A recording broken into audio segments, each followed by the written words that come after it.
Mungu kama wewe, ewe Mungu wangu. Kweli twasema asante, Baba twasema asante, kweli twasema asante, ewe Mungu wangu. Wewe ni Alfa na Omega, wewe ni Alfa na Omega, wewe ni Alfa na Omega, ewe Mungu wangu. Oh, niye mwamba ni salama, niye mwamba ni salama, niye mwamba ni salama, niye mwamba ni salama. Merci Seigneur. Alléluia. Amen. Que Dieu soit béni. Mungu abarikiwe. Nous rendons grâce au Seigneur. Amen. Amen. Pour ce temps qui nous donne encore de pouvoir nous approcher de son trône. Par la prière. Alléluia. Amen. Comme l'évangéliste le dit toujours, que c'est le dernier virage. Nous avions commencé, il nous reste peu de jours sur cette montagne. Alléluia. Amen. Mais la montagne va continuer. Amen. Alléluia. C'est un temps là où Dieu veut te visiter. Là où Dieu veut nous visiter. Alléluia. C'est pourquoi il ne cesse de nous parler. Puisqu'il prépare. Alléluia. Pour qu'il puisse te visiter. Nous continuons dans ce que nous avions commencé depuis le vendredi. Nous avions parlé sur le serviteur qui est sur la montagne. Amen. Et sur la montagne, il y a la maison de Dieu. Et dans cette maison-là, c'est là que nous servons le Seigneur. Amen. Nous avions commencé par cette image de la vigne. Amen. La vigne qu'on a appelée par les arbres. Afin que vienne et qu'elle règne sous les arbres. Que la vigne vienne. Et qu'elle soit roi. Et qu'elle puisse régner sous les arbres. Comme la vigne connaissait sa destinée. Pourquoi elle a été plantée. Le but pour laquelle elle a été appelée. Alléluia. C'est ce qui faisait son importance, sa valeur. Alléluia. Elle a refusé. Elle a dit non. Alléluia, je ne peux pas renoncer à mon vin. Le vin qui réjouit Dieu, qui provoque la joie de Dieu, et les hommes. Alléluia. Amen. Être roi, c'est une position élevée. Mais la vigne a refusé. Pourquoi? La vigne avait un but.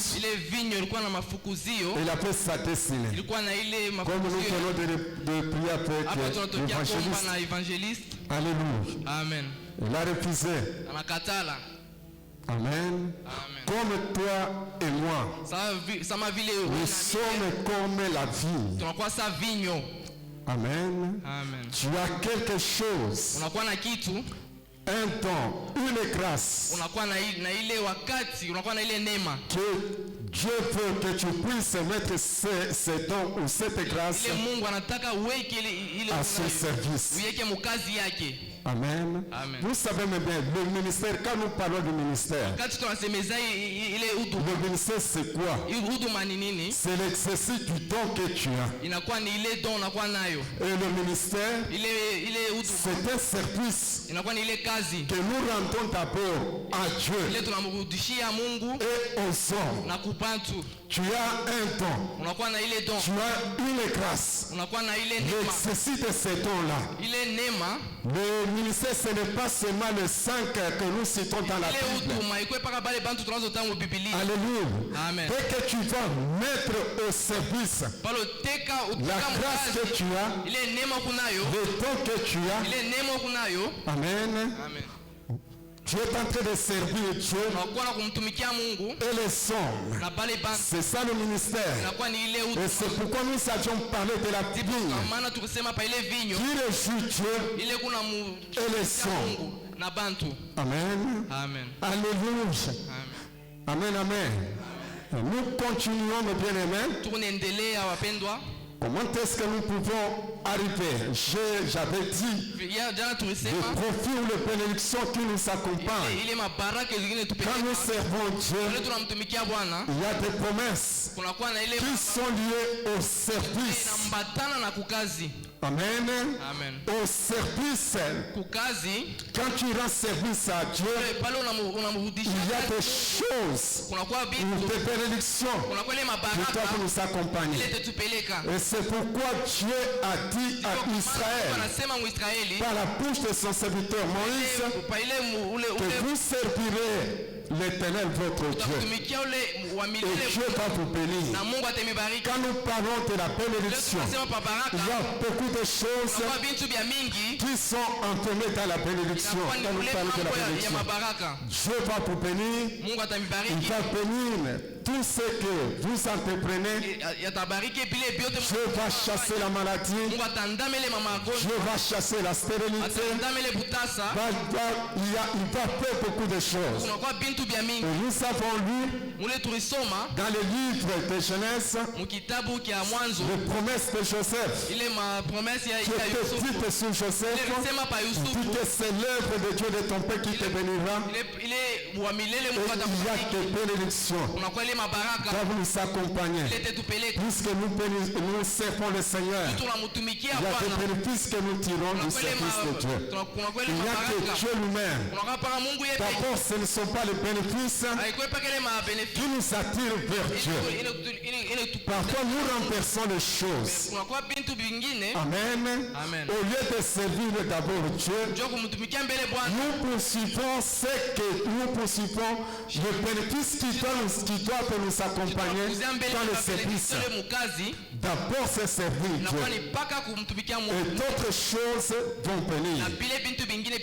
Jésus a dit ceci, que si quelqu'un me sert, mon Père va l'honorer.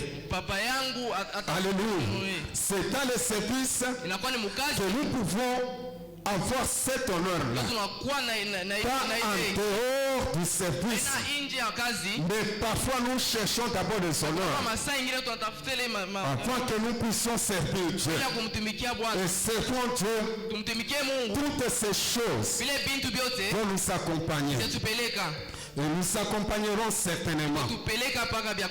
Nous allons lire notre texte de base dans le livre de Agé chapitre 1, le verset 8.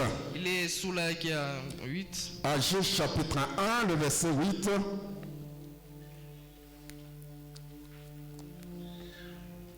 Et nous allons aussi lire le verset. Nous allons sauter pour lire le verset 14. Lisons d'abord le verset 8. Agé 1er, le 8e verset, nous lisons au nom de Jésus-Christ. Montez sur la montagne, apportez du bois et bâtissez la maison.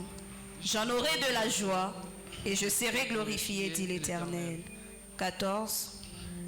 L'Éternel réveilla l'esprit des Zorobabel, fils de Shealtiel, gouverneur de Juda, et l'esprit de Josué, fils de Josatak, le souverain sacrificateur, et l'esprit de tout le reste du peuple. Ils vinrent et ils se mirent à l'œuvre dans la maison de l'Éternel des armées, leur Dieu. Amen. Amen. Mettez-vous mes bien-aimés. Maman Vanessa, nous allons lire le livre de Luc chapitre 1. Luc chapitre 1, vous pouvez commencer par le verset 8. Nous continuons dans ce que nous avions autrefois. Commencez par le verset 5. Et vous descendez jusqu'à ce que je vous arrête. Luc 1,5, nous lisons au nom de Jésus-Christ. Amen. Du temps d'Hérode, roi de Juda, il y avait un sacrificateur nommé Zacharie, de la classe d'Abia. Sa femme était d'entre les filles d'Aaron et s'appelait Élisabeth. Tous deux étaient justes devant Dieu, observant d'une manière irréprochable tous les commandements et toutes les ordonnances du Seigneur. Ils n'avaient point d'enfants parce qu'Élisabeth était stérile, et ils étaient l'un et l'autre avancés en âge. Or, pendant qu'il s'acquittait de ses fonctions devant Dieu, selon le tour de sa classe, il fut appelé par les sorts, d'après la règle du sacerdoce, à entrer dans le temple du Seigneur pour offrir le parfum. Toute la multitude du peuple était dehors en prière à l'heure du parfum. Alors un ange du Seigneur apparut à Zacharie et se tint debout à droite de l'autel des parfums. Zacharie fut troublé en le voyant et la frayeur s'empara de lui. Mais l'ange lui dit: ne crains point, Zacharie, car ta prière a été exaucée. Ta femme Élisabeth enfantera un fils et tu lui donneras le nom de Jean. Il sera pour toi un sujet de joie. Amen, amen. Amen. Est-ce que nous pouvons acclamer pour la lecture de la parole de Dieu? Nous venons de lire notre verset de base dans le livre d'Agé chapitre 1, le verset 8, là où on demande de monter la montagne, d'apporter du bois et bâtisser la maison de Dieu. Alléluia. Pour que Dieu soit dans la joie et que sa gloire soit glorifiée. Amen. Nous avons encore lu. Amen. Alléluia. Amen. Dans le verset 14 du même chapitre, Agé chapitre 1, que Dieu a révélé l'esprit de Zorobabel, de Josué et de reste de tout le peuple, et ils s'étaient mis au travail. Ils ont commencé à travailler selon l'appel qu'ils avaient reçu. Et pendant ce temps, je peux réveiller ton esprit et mon esprit. Je reviens encore sur ce que nous avions dit. Alléluia. Qu'on se mette au travail. Amen. Nous voyons ce qui s'était passé avec cet homme. L'histoire que nous venons de lire dans la Bible. Zacharie. Amen. C'était pendant qu'il s'acquittait de ses fonctions. La Bible nous dit que c'était son tour selon le sacerdoce. Pendant qu'il s'acquittait de ses fonctions, c'est pendant ce temps-là qu'il a été visité par l'ange. Amen. Son problème à lui, quelles que soient les années qu'il avait fait, il avait prié sur son problème. C'était la stérilité. Comme il n'avait point d'enfant, Zacharie avait prié. Et quand il avait prié, Amen. Même le temps, il a prié sur ce point. Je ne sais pas combien d'années, combien de temps qu'il a mis à prier sur son problème, jusqu'au point qu'il avait arrêté. Alléluia. J'ai dit qu'il avait arrêté. C'était un problème qui était déjà un dossier clôturé. Amen. C'était déjà clôturé ce dossier-là. il a vu, il a réalisé Anangaria que je ne peux plus continuer à prier sur ces problèmes. Pourquoi? Puisque le temps il n'était plus en mesure, quand il avait encore la force, Zacharie priait, il demandait l'enfant. Mais quand le temps était passé, Zacharie et sa femme ils étaient déjà amortis. Amen. Amortis. Il ne pouvait plus avoir d'enfant. Il savait arrêter cette prière. Amen. Ce n'est pas ce que la Bible dit. Mais c'est ce que je comprends moi. Pourquoi? Je vais vous expliquer pourquoi ce dossier était clôturé dans la vie de Zacharie. Quand l'ange lui a parlé que vous aurez l'enfant, Zacharie n'a pas cru. Pourquoi? Quand il avait encore la force, quand il pouvait encore avoir des enfants. Alléluia. Si c'était pendant ce temps-là, l'ange lui était apparu, Zacharie pouvait croire que j'ai encore la force d'avoir un enfant.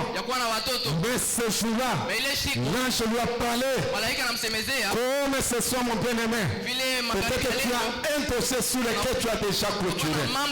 Tu vois que c'est impossible pour que Dieu puisse faire quelque chose. Mais dans le service, c'est possible. Demeurer dans la présence du Seigneur. Alléluia. C'est possible. Il a dit c'est fini. Quand l'ange lui est apparu, l'ange lui a parlé que vous aurez l'enfant. Mais Zacharie n'a pas cru. Il a posé la question là. Comment ça va se faire? Moi je suis déjà amorti. Ma femme aussi amortie. Comment est-ce que nous serons encore l'enfant dont tu nous parles? L'ange lui a dit que je suis Gabriel. Je me tiens devant la face de Dieu. Le problème sur lequel tu as prié, tu auras un enfant. Tu ne crois plus à la prière. Mais quand nous prions sur cette montagne, il faut avoir la foi que Dieu va faire ce qu'il a dit. Dieu va faire ce qu'il dit sur cette montagne. Même si ton dossier était déjà clôturé, un sujet sur lequel tu priais, maintenant tu as arrêté. Je dis c'est impossible. Ça fait des années, ça fait des mois que j'ai pris. Voilà même, quand on regarde les circonstances, c'est vraiment impossible pour avoir la solution. Mais ce soir, il y a un Dieu qui donne la solution au dossier clôturé. Alléluia. Amen. L'ange est venu lui a dit, oh Zacharie, tu ne crois plus à ta prière. Il avait même oublié cette prière-là. Ta prière a été exaucée. La réponse a été donnée. Mais ce qui importe, mes bien-aimés, alléluia, Zacharie était à ses fonctions. Il était à son poste comme Habakkuk. Il était fidèle. Il s'acquittait de ses fonctions, mes bien-aimés. C'est pourquoi il a été visité sur la montagne sur laquelle nous nous tenons. Mes bien-aimés, demeure dans tes fonctions. Alléluia. Amen. Amen, amen. C'est ce qui réjouit Dieu. Reste fidèle. Puisque nous voulons parler de la fidélité, ajoutez sur ce point-là. Amen. Amen. Demeure dans tes fonctions. Zacharie, il a été visité. Il s'acquittait. Il n'était pas hors de ses fonctions. Pendant tout ce temps-là, quand il ne faisait pas ce qu'il devait faire, il n'était pas visité. Mais ce jour-là, il s'acquittait de ses fonctions. Il avait un devoir accompli envers son Dieu. Il avait un ministère. Comme c'était un sacrificateur, il devait travailler, servir son Dieu. Alléluia. Amen. Le passé nous avait parlé des sacrificateurs. Que nous sommes des sacrificateurs. Amen. Amen. Il faut arriver à s'acquitter de tes fonctions. Tu as une fonction, mes bien-aimés. Tu ne veux pas pour venir. Tu ne viens pas ici pour le tourisme. Tu as une fonction. Amen. Alléluia. Tu as un ministère. Amen. Il faut travailler. Amen. Selon le ministère que tu as. Je répète encore. Le ministère, c'est un service que vous rendez à Dieu et aux hommes. Alléluia. Amen. Le service est rendu à Dieu et aux hommes. Amen, amen. Il faut être fidèle dans ce que nous faisons.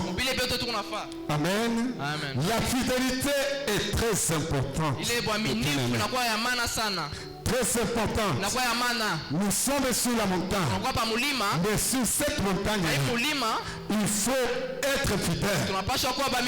La fidélité nous introduit dans l'intimité de Dieu. Amen. Si tu es fidèle, tu seras dans l'intimité de Dieu. La Bible nous parle de Moïse. Amen.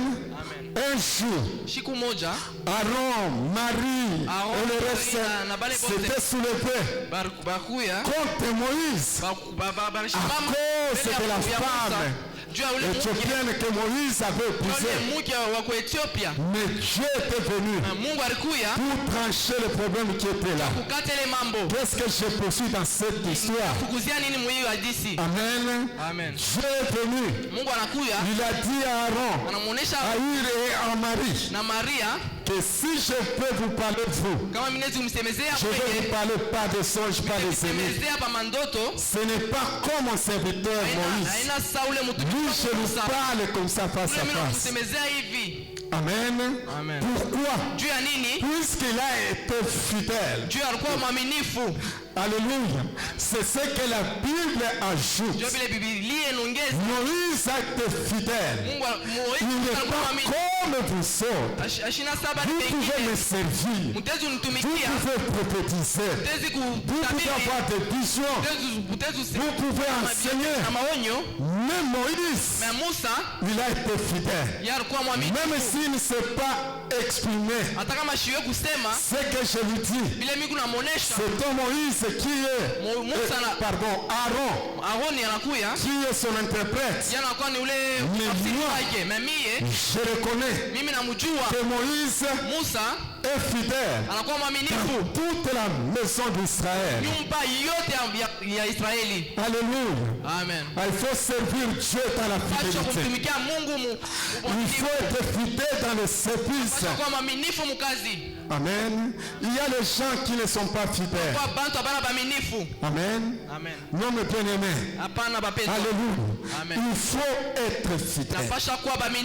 Dieu veut trouver en nous, sur cette montagne-là, la fidélité, que nous soyons fidèles au service que nous accomplissons.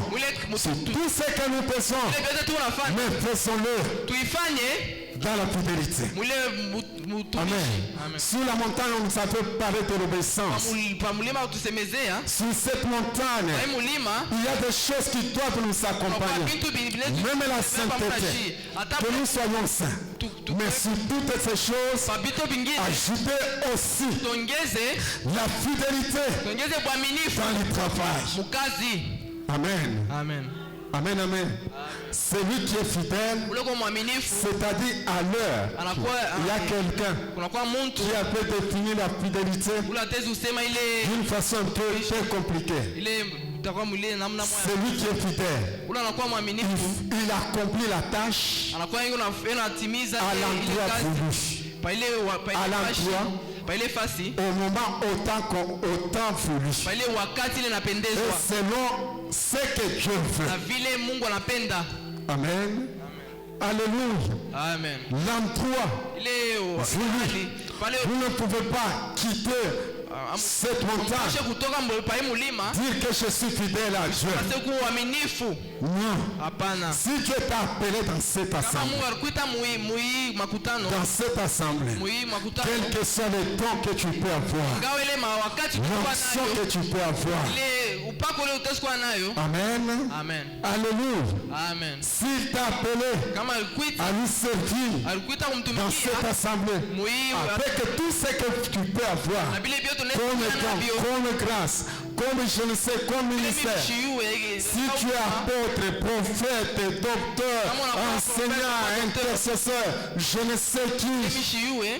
Amen. Amen. Il faut être fidèle. Amen. Amen. Accomplis la tâche. Complètement d'accomplir. Et Dieu dira que tu es fidèle. Amen. Amen. Dans la Bible, on nous parle de la parabole des talents. Si vous lisez dans le livre de Matthieu chapitre 25, on nous parle des talents. Amen. Amen. Ces gens à qui le maître avait confié les talents, il avait donné des talents. Alléluia. Amen. Après un certain moment, le maître, quand il est rentré, qu'est-ce qu'il a réclamé? On nous avait encore parlé sur le talent sur cette échelle. Alléluia. Amen. Quand il est revenu, il a réclamé ce qu'on lui doit. Celui qui était fidèle, il a présenté, il a dit, Seigneur, tu m'as donné 5 talents. Voici 5 autres talents. Voici en retour, j'ai gagné 5 autres talents. L'autre qui vient, il dit, tu m'as donné 2 talents. J'ai multiplié ces talents-là. Alléluia. Amen. Amen, amen. Amen. Amen. Il dit, j'ai multiplié ce que tu m'as donné. Et le maître a dit ceci. Il a apprécié d'abord. Il a dit, c'est bien. Bon. Bien et bon, je ne sais pas en Swahili, c'est comme nous pouvons, c'est toujours Muzuri. Lui d'abord, il a dit, bon, bien. Bon et fidèle serviteur, il ajoute. Il a apprécié d'abord, il lui a donné cette côté-là. Le bien. Maintenant il a dit, toi-même, la bonté est en toi. Toi-même, tu es fidèle. Qu'est-ce que, alléluia, Amen. le maître lui a donné. Amen. Amen. Alléluia. Amen. Je vais ajouter sur ce que tu as eu, sur ce que tu as multiplié. Je vais ajouter encore. Amen. Amen. Si maman Vanessa peut nous lire, Mama Vanessa anaweza kutusomea je pense, Matthieu chapitre 25. Mathayo sura yake ya 25. Ah, Dieu veut que nous soyons des serviteurs Mungu fidèles. anapenda tukuye batumishi baminifu. Matthieu chapitre 25. Mathayo sura yake ya 25. Commençons par le verset. Bon, pour gagner du temps, commençons par le verset 20. Tuanzie hapa mstari yake ya 20. Vous commencez par 19, maman. Excusez. Matthieu 25, 19. Longtemps après, le maître de ses serviteurs revint et il leur fit rendre compte. Celui qui avait reçu les 5 talents s'approcha en apportant 5 autres talents et il dit, Seigneur, tu m'as remis 5 talents, voici j'en ai gagné 5 autres. Son maître lui dit, c'est bien, bon et fidèle serviteur. Tu as été fidèle en peu de choses, je te confierai beaucoup. Entre dans la joie de ton maître. Celui qui avait reçu les 2 talents s'approcha aussi et il dit, Seigneur, tu m'as remis 2 talents, voici j'en ai gagné 2 autres. Son maître lui dit, c'est bien, bon et fidèle serviteur. Tu as été fidèle en peu de choses, je te confierai aussi beaucoup. Amen. Amen. Alléluia. Amen. Nous voyons le maître quand il est rentré. Il a apprécié ces gens. Vous avez multiplié ce qu'il leur avait donné. Il les a dit que bon et fidèle serviteur. Tu as été fidèle dans peu de choses. Je vais encore ajouter sur ce que tu as. Alléluia. Amen. Sur la montagne, c'est la montagne de multiplication. De dons et de grâce. Mais pourvu, mon bien-aimé, que tu puisses travailler avec le bois que tu as amené sur la montagne. Alléluia. Amen. Que tu puisses travailler. Le Seigneur, vous savez la multiplication, c'est Dieu lui-même qui multiplie. Il dit, je vais ajouter sur ce que tu as. Alléluia. Amen. Sur ce que tu as, je vais ajouter pour que tu puisses encore en avoir plus. Amen. Amen. Pourquoi? Il dit que je vais multiplier. Puisqu'ils étaient fidèles. Fidèle. Celui qui est fidèle, comme je l'ai dit, il travaille en place là où on l'a mis. Alléluia. Amen. Comme ils étaient fidèles, il y avait une promesse pour qu'on leur donne encore, pour qu'on ajoute. Et ce n'était pas tout. Comme leur maître était dans la joie. Alléluia. Il ne les avait pas laissés indifférents. Alléluia. Il dit non. Entrez dans la joie de votre Maître. Alléluia. Amen. Amen, bien-aimé. C'est le temps que tu puisses, quand Dieu se réjouit, quand Dieu est dans la joie, cette joie doit aussi se répandre sur toi. Il dit, c'est bon fidèle serviteur. Tu as été fidèle dans peu de choses. Je vais te confier beaucoup encore. Pour que tu sois dans l'abondance, mais entre dans la joie de ton Maître. Alléluia. Amen. La montagne sur laquelle nous tenons, c'est la montagne qui réjouit Dieu et qui nous réjouit aussi. Alléluia. Amen. Entre dans la joie de ton Maître. Comme ton Maître est dans la joie, toi aussi entre dans cette joie. Ne te prive pas de la joie de ton Maître. Mais c'est la fidélité qui a fait qu'ils puissent entrer dans la joie de leur Maître. Puisqu'ils étaient fidèles dans le travail, ils étaient fidèles. Leur Maître ne voulait pas les laisser indifférents, les laisser dans la tristesse, même s'ils pouvaient tout prendre. Mais les serviteurs étaient dans la joie de leur Maître. C'est cette jambe bien-aimée qui va t'accompagner sur cette montagne. Tu ne seras pas triste dans le son, on ne sera pas triste dans le Seigneur. Si le ciel est dans la joie, le ciel est dans la joie, la terre aussi, nous qui sommes sur la montagne, nous serons aussi dans la joie, puisque nous nous réjouissons avec notre Maître. Alléluia. Amen. Mais celui qui n'a pas travaillé, celui qui n'était pas fidèle, alléluia, Amen. celui qu'on n'a pas, qui était méchant, son maître lui a dit, alléluia, Amen. méchant et paresseux.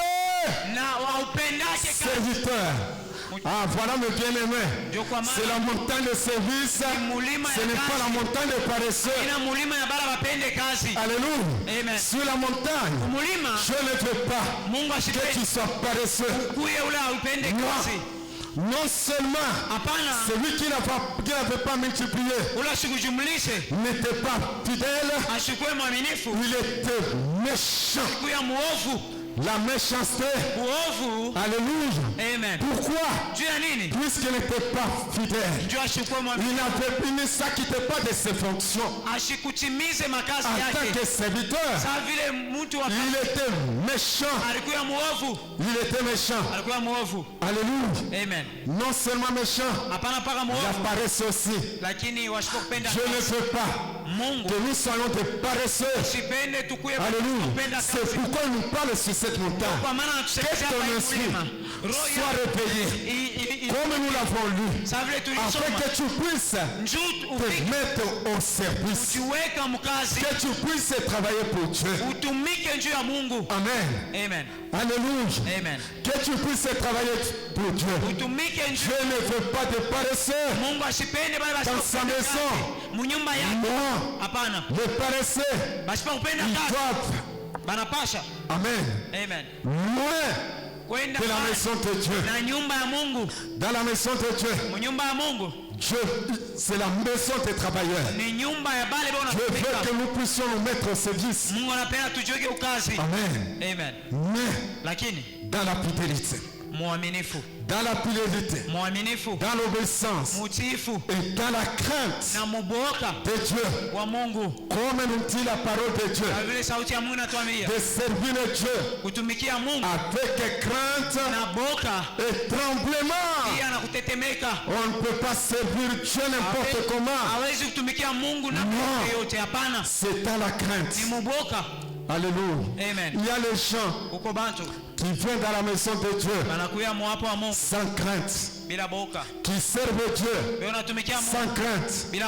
Un jour Jésus, il est allé dans le temple, il a trouvé des gens, alléluia, qui avaient transformé la maison de Dieu, la maison de prière, à une caverne de voleurs. Les gens n'avaient plus la crainte dans sa maison. Alléluia. Il ne servait plus Dieu avec crainte. Jésus les a fouettés et les a mis dehors. Pourquoi? Puisqu'il ne le craignait plus. Amen. Comme les enfants, dès le sacrificateur Élie, il travaillait dans la maison de Dieu. Qu'est-ce qui avait poussé Israël à demander le roi? Amen. Ceux qui travaillaient, les enfants du sacrificateur Élie, ces enfants-là, ils commençaient à faire de mauvaises choses. Ils ne servaient plus Dieu avec crainte. C'était des sacrificateurs dans la maison de Dieu.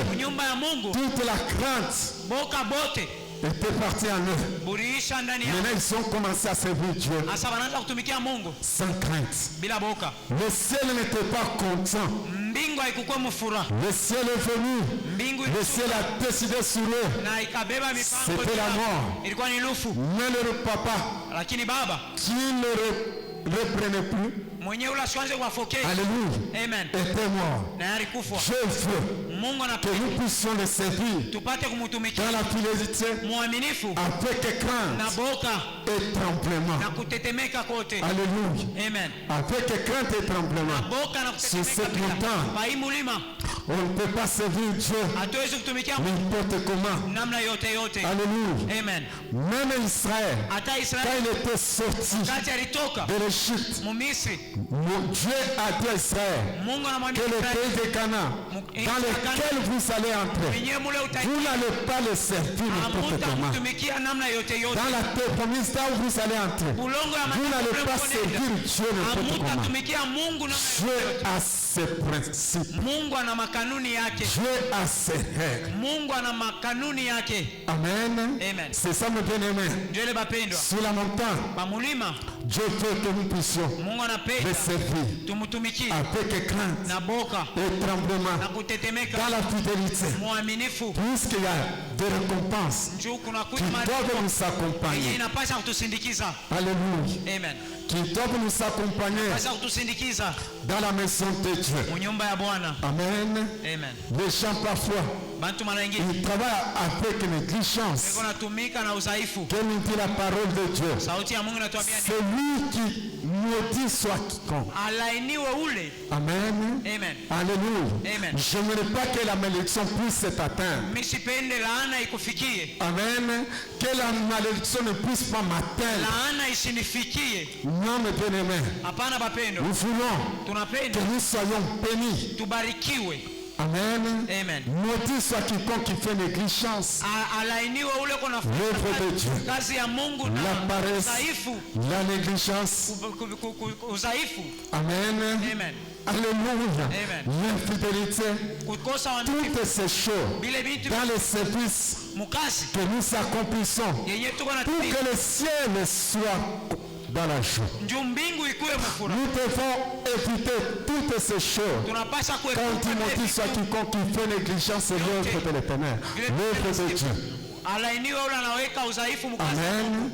Alléluia. Nous pouvons crier que nous sommes sur la montagne. Mais comment est-ce que tu fais l'œuvre de Dieu? Tu prends avec valeur l'œuvre que tu fais, la tâche que Dieu t'a confiée dans sa maison. Amen. Non, mais bien aimé, nous devons travailler avec crainte et tremblement. Amen. Ne soyons pas des gens qui sont négligents. On te confie un travail dans l'église par votre responsable, quel que soit le département. Amen. Quel que soit, je ne sais pas ce que tu fais dans l'église, on te confie une tâche quelconque. Amen. Ce que tu dois d'abord mettre dans votre tête, dans ta tête, sache que ce travail-là, tu le fais sur la montagne. Amen. Et sur la montagne, dans la maison de Dieu. Comment est-ce que tu le fais? Comment est-ce que tu travailles avec négligence? Amen. C'est toi-même, ce n'est pas le ciel qui prononcera la malédiction. Amen. C'est toi-même qui va se placer sous cette malédiction-là. Ce n'est pas le pasteur qui viendra te dire que tu es maudit puisque tu as fait le travail avec négligence. Ce n'est pas votre responsable qui viendra te dire que tu es maudit puisque tu as fait le travail avec négligence. Amen. Alléluia. C'est pourquoi nous devons travailler avec crainte et tremblement. Je crains d'abord de dire non.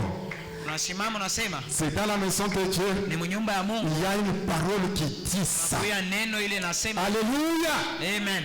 Amen. Il y a une parole dans la Bible qui dit ça. Que maudit soit quiconque de Dieu avec négligence. Amen. Alléluia. Maintenant tu vas travailler. Tu vas dire non ici. Alléluia. Je dois être sérieux dans ce que je fais. Je veux m'acquitter de mes fonctions. Amen. Alléluia. Amen. Dieu va te surprendre. Mungu atakushukuru. Comme il avait surpris Zacharie. Sabla alishutushaka Zakari. C'était une surprise. Ilikuwa ni ushutusho. Oh, comment est-ce que cela va se faire? Namna kani ile itafanyika? Comment? Namna kani?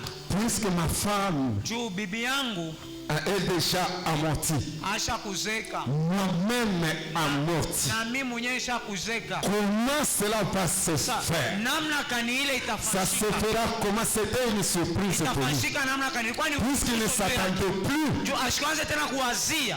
Amen. Amen. Il ne s'attendait plus. Ashikwanze tena À un kuwazia. moment, il s'attendait. Wakati mwananza kuwazia. Après ce temps-là, Kisha ile il wakati ne s'attendait plus. ashikwanze tena Il disait, kuwazia. bon, je vais continuer seulement Asema à servir Dieu. endelea tu na kutumikia. Ah, cette montagne, Asa kule c'est la montagne de hii surprise. mulima ni mulima ya Dieu va te surprendre, mon Mungu bien-aimé. atakushutusha mpenzi. Dieu va te Mungu surprendre. atakushutusha. Mais sois fidèle Kuya tu mwamini à son service. ukazi yake.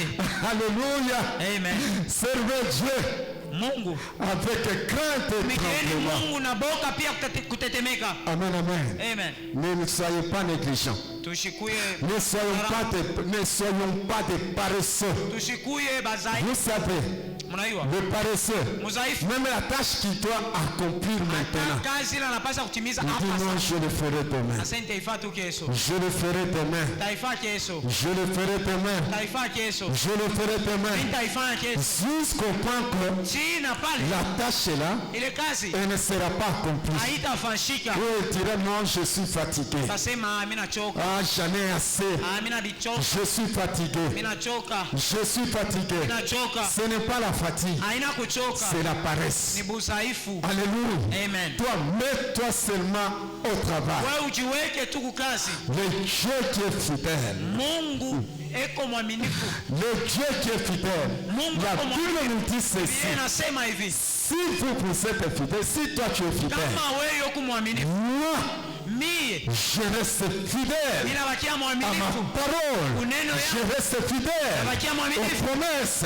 Je reste fidèle Nabakia à mwaminifu. toutes les paroles qui sont sorties de ma bouche. Maneno yote ilitoka mkinwa yangu. Alléluia. Amen. Il y a une récompense Kuna maripo pour le fidèle. juu ya uaminifu. Une récompense qui t'attend. Maripo yenyewe na kuchunga. Amen. Amen. Une récompense qui t'attend. Maripo yenyewe na kuchunga. Non seulement Dieu t'élève, Hapana tu Mungu anakuinusha, Dieu aussi. Mungu pia. Amen. Amen. Il dit, la même, si vous voyez un peu dans toujours le talent, le parabole de talent, Paka muifumbo ya matalenta. il y a aussi une élévation Unakuya pia kuinulisha qui accompagne yenyewe nasindikiza. ceux qui sont fidèles. Bale beko baminifu. Amen. Amen. Sur la montagne, Pamulima la récompense est là. maripo iko hapo. Dieu te récompensera. Mungu atakuripa. Dieu va t'élever. Mungu atakuinua. Il y a les gens qui cherchent l'élévation, je ne sais où, Uko bantu beko natafuta qui vont voir les marabouts, banenda kuona qui vont voir, je ne sais pas, qui vont consulter, je ne sais pas quelle maison. banenda kama ni munyumba kanimisi yuwe. Alléluia. Amen. Quel féticheur. Mufumu kani Amen. Amen. Pour chercher l'élévation. juu ya kutafuta L'élévation pour nous, kuinuliwa nchi comme nous yetu. dit la parole de Dieu. Ile neno ya Mungu inasema L'élévation ne vient ni de l'Orient. kuinuliwa Ni kutoka de kushoto wala kuume. Alléluia. Amen. Si vous allez en Orient, Kama unaenda kushoto vous n'allez pas trouver l'élévation. utapata kuinuliwa. Si vous allez en Occident, Kama unaenda vous n'allez pas trouver l'élévation. utapata kuinuliwa. Mais c'est Dieu qui élève. Mungu ndio anakarana nainusha. Alléluia. Amen. Il élève le fidèle. Anainusha Le baminifu. fidèle dans sa maison. Minifu munyumba Le yake. fidèle à son service. Minifu kukazi yake. Alléluia. Amen. Il y a l'élévation Kuna qui t'attend. kuinuliwa kwa Alléluia. Amen. Sur cette montagne, Pai mulima tu seras élevé, mon bien-aimé. utainuliwa mpendwa. Tu seras élevé. Utainuliwa. Tu seras élevé. Inuliwa. Tu seras élevé. Utainuliwa. Puisque Dieu le dit. Juu Mungu anaisema. Amen. Amen. Amen, amen. Amen. Il t'élève. Anakuinua. Il t'introduit. Anakuingiza. Il y a une prime qui t'attend. Kuna Puisque tu es fidèle uko mwaminifu dans son travail, dans son kazi service. yake. Alléluia. Amen. Amen, amen. Amen. C'est ça, mon bien-aimé. Njole bapendwa. Il faut travailler sur la Bai dans la maison de Dieu. Et la maison de Dieu sur la montagne. Dans cette maison-là, il faut être fidèle. Il faut travailler avec crainte et tremblement. Servir le Dieu. Avec tout ce que vous connaissez, vous pouvez, avec sacrifice, on nous a parlé de sacrifice. Amen. Dans cette maison-là, toutes ces choses qui doivent accompagner. Amen. Vous savez, mes bien-aimés, les serviteurs là, à qui on a pu confier les talents, ils se sont privés. Amen. Ils se sont sacrifiés. Amen. Dans quel sens? Ce qu'ils avaient gagné là, amen, ils pouvaient utiliser pour leurs besoins. Amen. Mais ils se sont privés. C'est un sacrifice. Amen. C'est pourquoi dans la maison de Dieu, on nous a longuement parlé sur les sacrifices. Amen.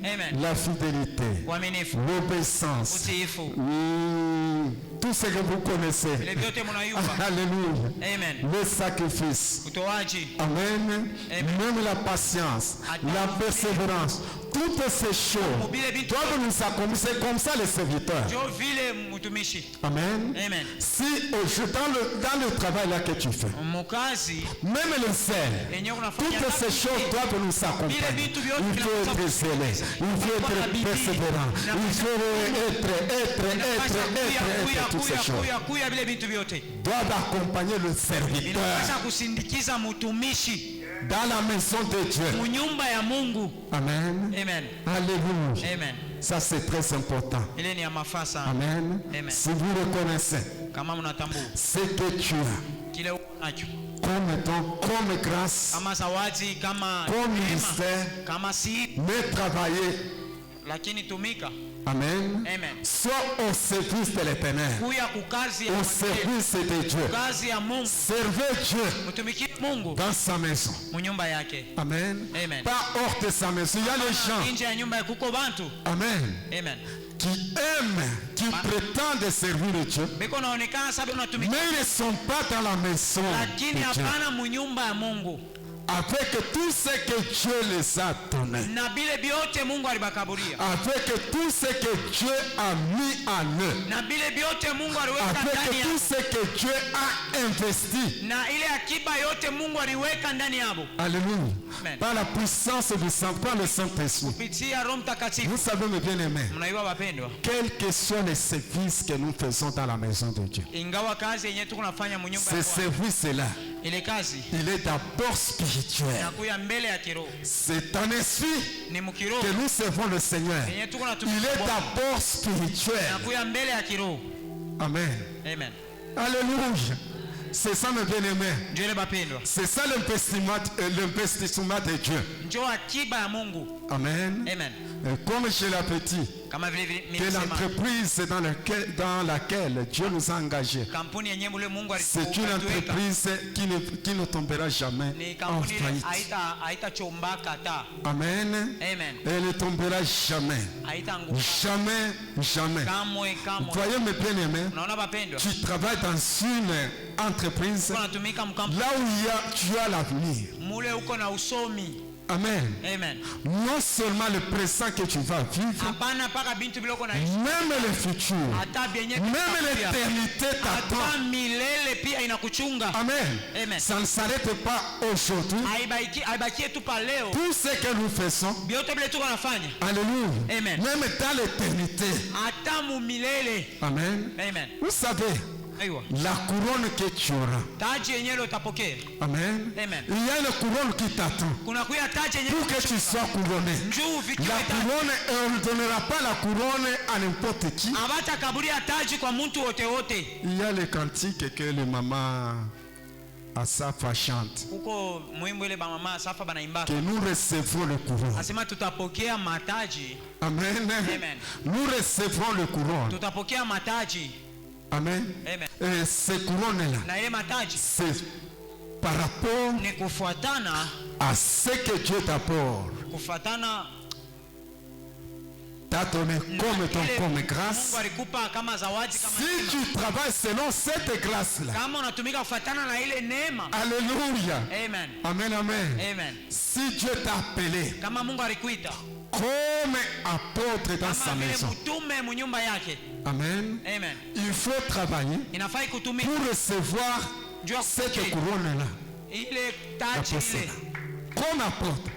Si Dieu t'a appelé, je ne sais qui. Kama Mungu alikuita misi wewe nani? Amen. Amen. Il y a une couronne qui t'attend. La couronne est donnée à ceux qui ont travaillé. Amen. Amen. Ne soyons pas des chrétiens paresseux. Ils sont là pour recevoir seulement. Amen. Amen. Non. C'est pour d'abord le service. Dans la maison de Dieu. Que tu sois petit. Que tu sois grand. Que tu sois riche. Que tu sois pauvre. C'est possible que dans l'église qu'il y ait aussi des pauvres. Alléluia. Amen. Amen, amen. Amen. Oh, Israël, quand Dieu le conduisait dans le pays, Israël, il a coulé le lait et le miel. Dieu a dit à Israël, à son peuple, qu'il y aura des pauvres au milieu de tout. Alléluia. Amen. Amen, amen. Amen. Que tu sois riche, que tu sois pauvre, que tu sois un savant, que tu sois même ignorant selon le monde. Alléluia. Sage ou insensé. Je ne sais pas. Amen. Alléluia. Mais je sais une chose. Si tu travailles selon la grâce que Dieu a placée en toi, la grâce c'est là qu'il a placé en toi. Selon cette grâce-là, mais je sais qu'il y a une couronne qui t'attend. Il y a une couronne, mon bien-aimé. Nous serons couronnés par rapport au travail, par rapport à ce que nous faisons, selon l'appel que nous avons reçu. La couronne ne sera pas donnée à n'importe qui. Non, à ceux qui ont travaillé. Il y a une couronne, il y a une coupe que tu vas remporter. Alléluia. Amen. Amen, amen. Amen. Tu fais la course par rapport à toi-même. Alléluia. Amen. Amen, amen. Amen. Cette couronne, ce n'est pas avec une autre personne. Amen. Amen. C'est selon l'appel que tu as reçu. Amen. Amen. C'est à ce moment que tu recevras la couronne. Mais dans le service que Dieu, alléluia, Amen, nous demande. Dans le service quand nous nous acquittons de les fonctions, il faut savoir s'acquitter de tes fonctions. Ne fuis pas tes fonctions. Alléluia. Amen. Amen, amen. Amen. Dans la maison de Dieu, il y a un ordre. L'ordre usawa. C'est l'ordre dans le sens de usawa. C'est ça ce que tu as dit. Amen. Amen. Il y a l'ordre. Amen. Amen. Alléluia. Amen. On ne peut pas travailler en désordre dans la maison de Dieu. Amen, amen. Amen. Dans le temple, dans l'ancien temps, il y avait seulement ceux qui étaient affectés pour apporter le bois dans le temple. Sous l'autel, il y avait ceux qui étaient là pour égorger les animaux. Ça c'est le travail. Ils s'arrêtent seulement à égorger. Il y en a ceux qui étaient chargés à transporter, mettre dans l'autel. C'était comme ça. Donc il y a cet ordre. Chacun dans ses fonctions. Chacun sa tâche. Amen. Ne prenez pas Vous savez, si vous voulez voir la gloire de Dieu descendre, comme la maison de Dieu, c'est une maison de gloire. Amen. Il y a la gloire. Il doit descendre dans sa maison. Mais cette maison-là, il faut que nous soyons, que nous travaillions dans l'ordre. Et Dieu nous bénira. Le désordonné, s'il y a un désordre qui règne, Dieu ne descendra pas. Dieu ne manifestera pas sa gloire. Mais je sais une chose, que le Saint-Esprit est là, afin que nous puissions travailler dans l'ordre. Il faut s'aligner dans le travail de Dieu. Travailler dans l'ordre, bien ordonné. Si nous voyons avec quand Néhémie et tous ceux qui étaient avec lui, quand ils travaillaient pour la reconstruction des miracles de Jérusalem, il y avait de l'ordre qui était. L'ordre était là. Ils travaillaient dans l'ordre. Il y avait ceux qui transportaient, ceux qui construisaient. Alléluia. Ceux qui s'occupaient de telles tâches. Amen. Alléluia. Chacun sa tâche. Chacun dans ses fonctions. Amen. Que Dieu bénisse mes bien-aimés.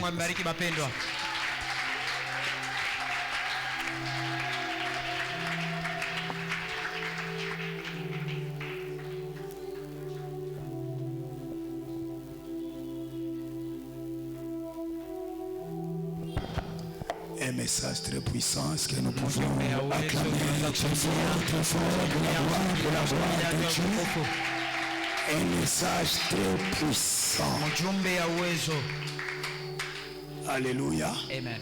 Vous savez ce que j'ai aimé sur cette montagne? Dieu s'occupe de tous les domaines de notre vie. Sur nos vies privées, toutes les vies, dans les services, dans les ministères, il s'occupe de tout.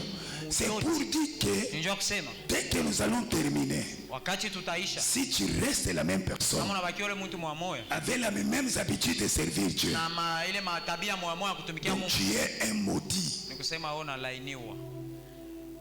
Alléluia. Qu'est-ce que Dieu n'a pas dit, n'a pas fait, n'a pas révélé sur cette montagne?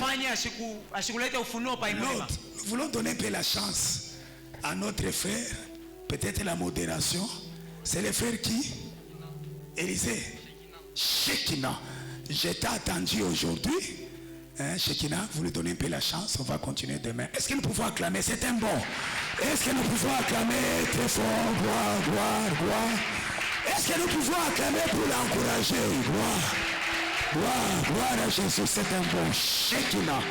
C'est un bon nom. Shekina. Ok, nous voulons prier. Nous voulons nous incliner dans la prière. Nous voulons dire, Seigneur, merci pour la révélation de ta parole. Pour la révélation de ta parole. Prie pour le Seigneur. Et Seigneur, je te gloire. Papa, merci Seigneur pour la révélation de ta parole. Oh, sois glorifié, sois béni, oh Dieu de gloire. Et Père éternel, merci Seigneur, Dieu de gloire. Cette grâce que tu nous apportes, Père, en ta présence au devant de toi. Merci Seigneur Dieu de gloire. Merci Père éternel. C'est Seigneur Dieu de gloire. Cette grâce. Et Seigneur Dieu de gloire que tu nous apportes, Père, par la révélation de cette parole. Oh, nous bénissons ton nom. Et nous bénissons ta grandeur. Nous bénissons ta fidélité. Nous bénissons ton amour. Nous bénissons ta grâce. Nous bénissons ta faveur. Seigneur Dieu de gloire. Oh, alléluia. Oh, alléluia. Oh, alléluia. Oh, alléluia. Merci Seigneur Dieu de gloire. Alléluia. Merci Père éternel. Merci Seigneur Dieu de gloire. Nous allons prier. Tout dépend de toi. Dieu t'a appelé. Dieu m'a appelé. Nous tous nous sommes à son service. Vraiment que Dieu bénisse les passés. Bienvenue. J'aimerais pour cet après-midi qu'on puisse sur un élément très très important. Et Satan, vous savez, j'ai lu les livres briser les malédictions de la vie. Et je les relis souvent. C'est le livre du pasteur Oyede pour les Nigérians. Il a parlé sur les différentes sortes de malédictions. Il dit c'est Satan qui pousse les gens eux-mêmes à se placer sous la malédiction. Vous allez voir quand quelqu'un fait son service propre, même sous la pluie, il peut aller à pied pour ne pas arriver en retard. C'est pourquoi on a demandé que Dieu nous baptise dans l'esprit des serviteurs. On a pris du temps à demander ce baptême. Voilà, Dieu vient de nous révéler des choses. Comment un serviteur conscient de son appel, il peut arriver au culte à 9h30, 10h moins, avec une conscience tranquille? Ah non, je ne pense pas.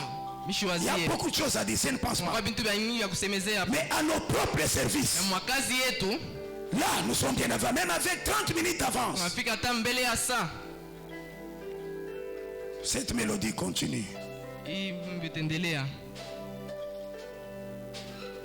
On nous a parlé de la fidélité.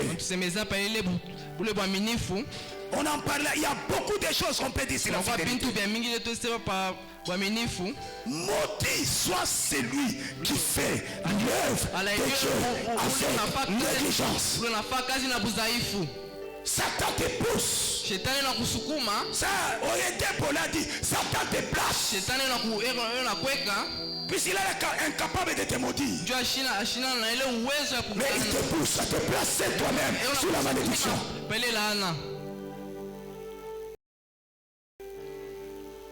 Comment toi et moi nous faisons l'œuvre de Dieu? D'ailleurs, papa le répète souvent, même les dimanches. Parce qu'il a répété.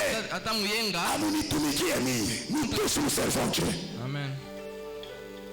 Comment toi et moi nous faisons l'œuvre de Dieu? Même en retard, conscient tranquille. Ta conscience ne dit rien. Non, tu es encore très loin. C'est pourquoi on a commencé à demander que Dieu nous baptise dans l'esprit des serviteurs. C'était un doulos esclave. Il n'était pas de la volonté de son maître.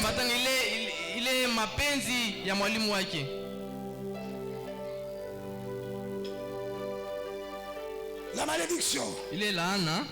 Comme le frère André enseignait un moment au département des jeunes. On ne l'écrit pas sur le visage. Très bien habillé, très bien parfumé, mais maudit. Peut-être que vous ne le savez pas, maudit. Maudit, ce n'est pas les biens de ce monde qui montrent que tu es béni. Ça non, alors non, alors non. Maudit, ça c'est lui qui fait lever des dieux. Maudit. Maudit, c'est la Bible qui dit. D'ailleurs, la Bible est allée très loin dans le livre des Juges. Maudissez mes roses. Mes roses et ses habitants. Puisqu'ils ne sont pas venus au secours, au combat, au secours de l'Éternel. Ils ont négligé les choses. Les choses que tu négliges, c'est dans les choses qui est maudit. Je répète bien, la bénédiction n'était pas jamais. Si ça dépendait.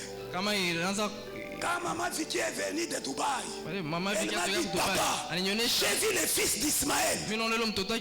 Les fils d'Ismaël à Dubaï roulaient dans des grosses jeeps. Kilométrage zéro.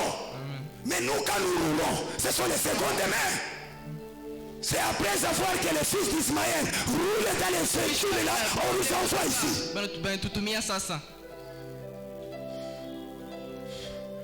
Comment tu fais l'œuvre de Dieu? Non, nous devons nous poser la question. Comment toi et moi nous faisons l'œuvre de Dieu? Comment? Par rapport à l'œuvre de comment? C'est que nous roulons ici. Les fils d'Ismaël, c'est le premier à rouler kilométrage zéro.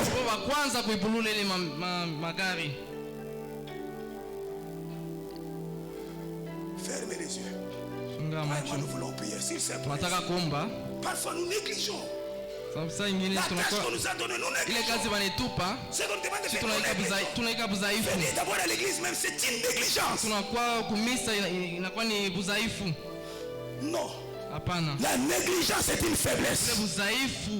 La négligence est une faiblesse. Et la fidélité à l'œuvre de Dieu, c'est la force. Nous allons dire Seigneur, merci. Et pardonnez-nous. Pardonne notre négligence. Prions d'abord à ce niveau-là. Prions d'abord.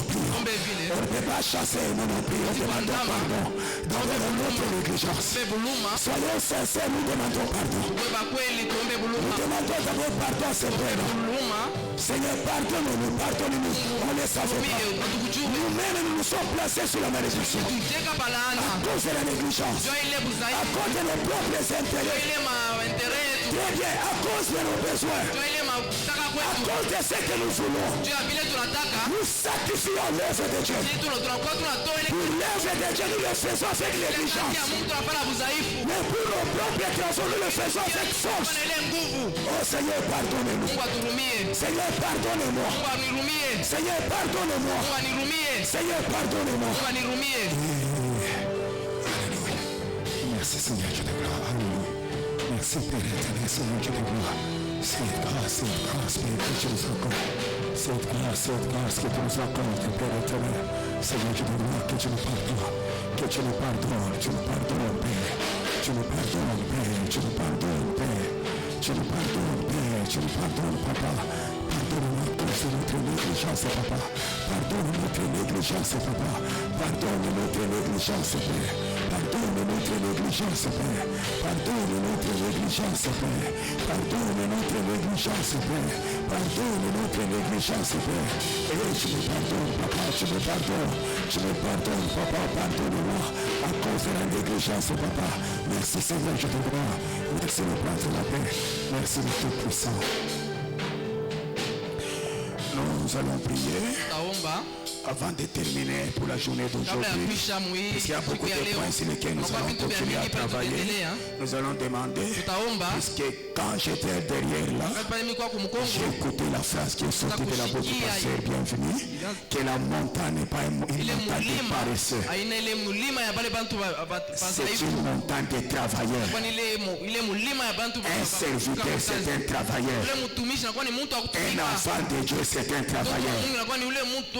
Un chrétien, ce sont des travailleurs. Nous allons prier que Dieu nous baptise dans l'esprit du travail. Prions le Seigneur. Prions le Seigneur sur cette montagne. Que Dieu nous baptise dans l'esprit du travail. Que nous ne soyons pas paresseux. Que nous soyons des travailleurs. Des travailleurs. Dans la maison de Dieu. Des travailleurs.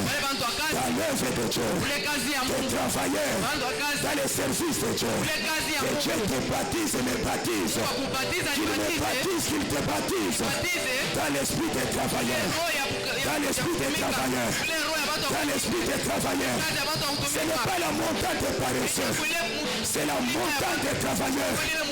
Oh, la maison de Dieu, c'est la montagne. La maison de Dieu, c'est la montagne.